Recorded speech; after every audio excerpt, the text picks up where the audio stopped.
The ESO Anniversary Event is coming very soon.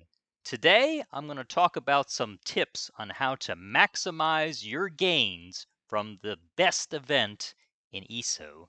So keep watching. Hi, folks. Welcome to Rudy Vision. Today, we're going to be talking about the anniversary event and some tips on how to maximize your gains. First off, when the anniversary event hits, you will have a chance to get a yellow reward box that contains lots of different goodies in this game. It could be Perfect Row, Ethereal Dust, Fortified Nerncrux, Potent Nerncrux, you name it, motifs, and there's a lot of them. All kinds of good stuff is in this event. However, in order to get these yellow boxes, you have to do any dailies basically out there. Now, as far as I know so far, you can basically do almost any daily in the game. Anything that has a blue arrow on it, if you do it at the end of it, you will get a yellow event box. So, as far as I know, you can do any daily, and once you do any daily during the anniversary event, you get a yellow box that has all the good stuff. Now, to maximize your gains, you can do a lot of crafting dailies faster than the rest of these dailies. Um, just to give you a time frame, I can do you typically get per character a maximum of 7 crafting dailies a day. Okay, and you can usually whip that out within 10 minutes or less. Okay, so that's 7 potential daily quests that you can do in 10 minutes or less in this game. That is why crafting, it's very important that you have your character's ability to craft. And if you haven't done the crafting tutorial, I definitely recommend you do it. There's 2 people in each alliance's designated zone. Right now, this character that I have on me is in the Ebonheart Pact. And to do the crafting certification, in order for me to be able to craft with this character, I have to talk to 2 different people. One of them is going to be this guy right here, Daniel Delano. He's located in the Ebonheart Pack in the Mages Guild. So keep that in the back of your mind. If you haven't done crafting yet, this is where the first 3 certifications are for alchemy, provisioning, and I'm trying to think of the last one. I think enchanting. Those are the 3 that he takes care of. Now, for the others, I'm going to show you where they are as well. Gotta find the exit here. That's going to be located in the Fighters Guild area. And I'll show you where in the Ebonheart Pact that's going to be located. I believe, yep, right here. Set the blue dot on it. Now this character's doesn't have a horse, unfortunately. I'm just using it so people will know where the crafting certifications are in case you don't have them already attained. Okay, see this woman right here, Milith, I think her name is. That's the second person you will need to talk to unlock the remaining 3, which is going to be blacksmithing, woodworking, and clothier. However, there is a 7th one, and that is the jewelry crafting one. That is going to be located in Somerset, and you will not be able to do that one unless you have the Somerset DLC. So I'm going to take you there right now, and I'll show you where the 7th crafting certification is.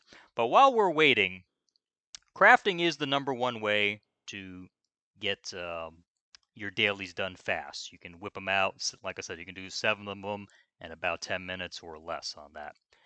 The second best way, and some people will dispute this, but the second best way is going to be out in Cyrodiil, believe it or not.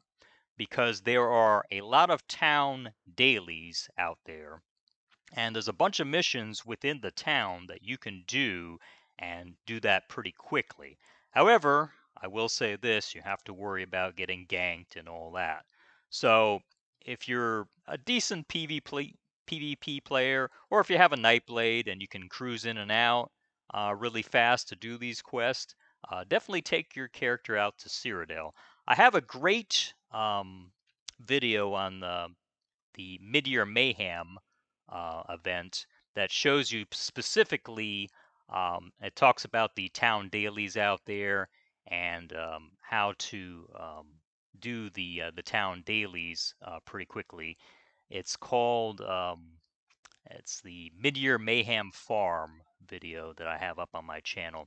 So definitely check that out, and it'll tell you more about those town quests and how to whip in and out of those town quests pretty easily. I will say that for PvP purposes, the Ebonheart pack seems to be better positioned than the other alliances to do the town dailies, just because of the proximity and the player base, at least for Xbox. They seem to have their stuff together. I'll just leave it at that. But now I'm going to show you where the jewelry crafting certification is going to be. And it's out in Somerset. It's located in a town called Alanor. And it's going to be right in this area, right down here, where I put the blue dot on. But I'll show you specifically who it's going to be.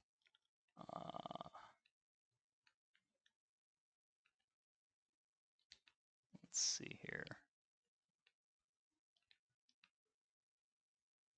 Okay, usually this guy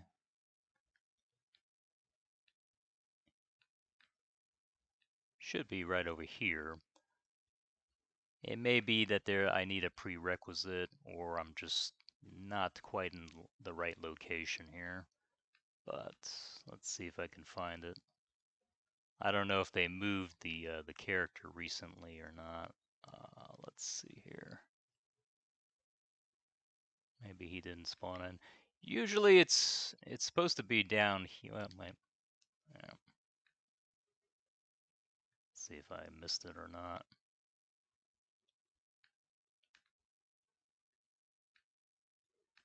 Okay, well, it's supposed to be in this area. There's usually a guy in a robe, usually standing right here. There might be a prerequisite now. Or I think because this character hasn't done the other crafting certifications, it might not be spawning. But usually it's right in this area here. And unfortunately, it's not on this particular character because I think I'm missing a prerequisite. But this would be normally where it's at, located towards the southern area here in Alanor is where you get that jewelry certification. But make sure you do the other certifications first because I think there is a prerequisite, and I think that's why this guy here is not spawning in.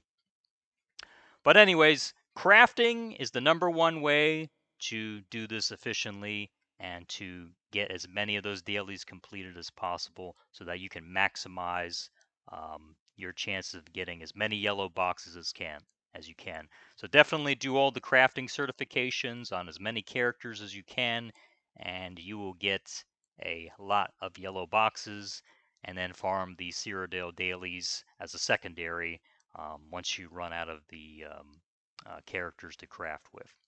All right, folks. So that concludes this video on my top 2 ways to get the yellow boxes for the ESO Anniversary Event. Remember that there is an EXP bonus as well, so you can add that onto your character and get some more experience points out of it as well. If you like this video, please hit the like button and become a subscriber. I put out videos on Elder Scrolls Online each and every week, and I'll see you next time.